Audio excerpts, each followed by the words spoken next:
Here's an idea. There's no such thing as a digital native.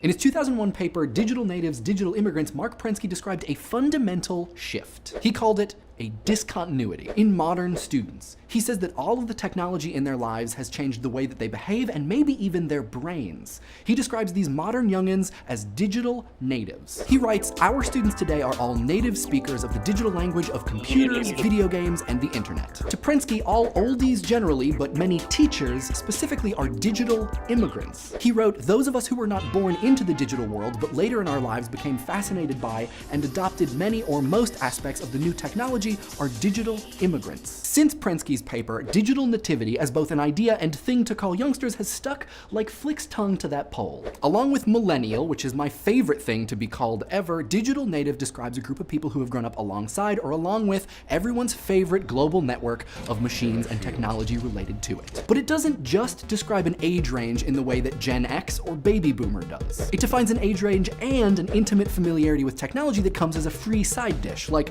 baked beans at the barbecue place of generational demarcations. For instance, last year CNN described digital natives as being defined by the technology they're familiar with. In their book Born Digital, John Palfrey and Urs Gasser wrote that digital natives were all born after 1980, when social digital technologies like Usenet and bulletin board systems came online, and they all have the skills to use those technologies. The kids with their Facebooks and their Snapchats and the YouTubles and the iPhones, they have an innate preternatural sense about that which contains computer chips, something that anyone born before 1980 won't ever have.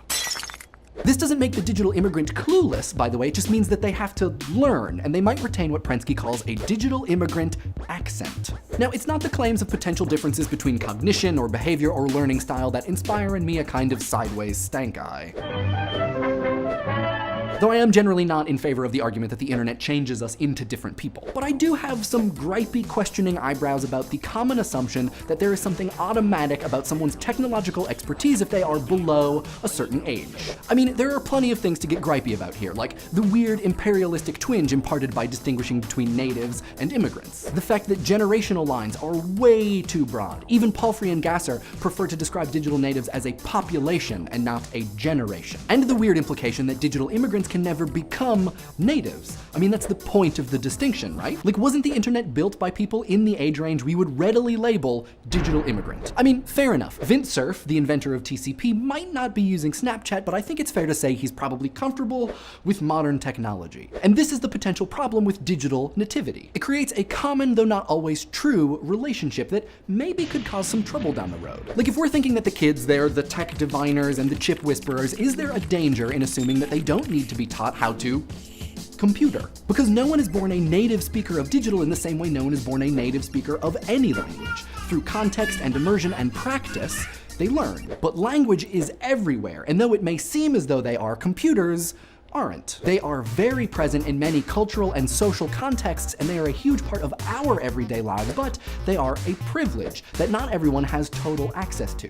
And if they do, access doesn't come pre-packaged with understanding. It's kind of like how we grow up watching and interacting with media, like books, television shows, and movies, our whole lives, and you could know every line from every episode of everything from American Horror Story to Zoe 101, but that doesn't necessarily mean you understand the capabilities, functions, and possibilities of media. This baby, though, he's using an iPad. He just gets it. Never mind the fact that this is a very common object, his father's iPad that he's probably seen his dad use 1,000 times, and it depicts objects that he already has a familiarity with, and blah, blah, blah, blah, blah, blah, blah, blah, blah. Anyway, I'm not gonna deny that there's a difference in attitude about technology between whippersnappers and fogies. Wireless internet will always be amazing, invisible magic to me, maybe in the same way that a phonograph was to someone born in the mid-19th century. I don't know, maybe. However, if you're 13, you would be more than forgiven for just thinking, yeah, that's a thing that we have.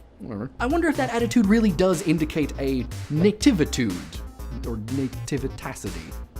Or furthermore, if in calling people digital natives we're coercing comfort into knowledgeability, which are definitely not the same thing, and certainly not automatic. Chris Jones wrote for Learning Media and Technology that generational changes in attitudes towards technology are, quote, mediated by the purposeful adoption of technology by young people who act purposefully and in relation to influential institutional contexts. In other words, though it might seem natural, it's not. It's learned and maybe even institutionalized. It's no more natural than learning how to read, use a fork, or do the Dougie.